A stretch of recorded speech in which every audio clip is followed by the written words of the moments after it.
Welcome to the Calculus, a collection of micro lectures, video lessons, and sample exercises.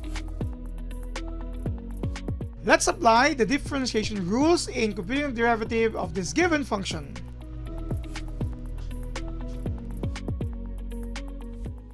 After learning the first three differentiation rules, I'm inserting some of the examples so that we can see the actual implications of those proven rules as we are going to attack or derive or solve for the first derivative or differentiate rather this given function here, f of x be equal to 5x to the power of 7.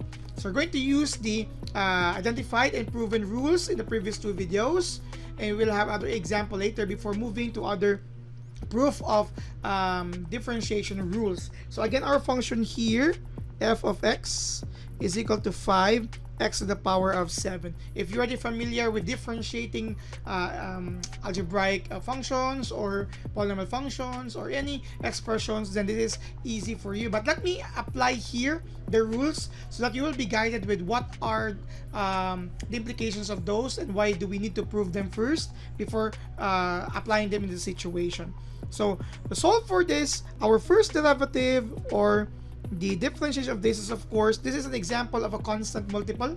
Okay, it is a constant multiple as we are going to have 5 here times we are going to derive x to the power of 7. Okay, say g of x is x to the power of 7. So this is under constant multiple. This is a power where the power allows us to, the first derivative of that is equal to the exponent n, okay, take out of that, times x to the power of n minus 1, which gives us the result for g prime of x being 7x to the power of 6. So basically, that's the same value here. This is, again, the first here is by constant multiple, and this is by power, sorry, this is by power. Right? So we have here times 7x to the power of 6, which will give you a result equal to 35x to the power of 6. So we have two rules here. This is again constant multiple, and this is by a power. Or if you are not going to show that, of course, automatically you could apply this 5x to the power of 7. Its first derivative is you have here 5 times 7x to the power of 6, or sorry, 7 minus 1, which will still yield us 35x to the power of 6. So this is the first implication of the first three, or specifically here two, rules for differentiation. Thank you very much for watching.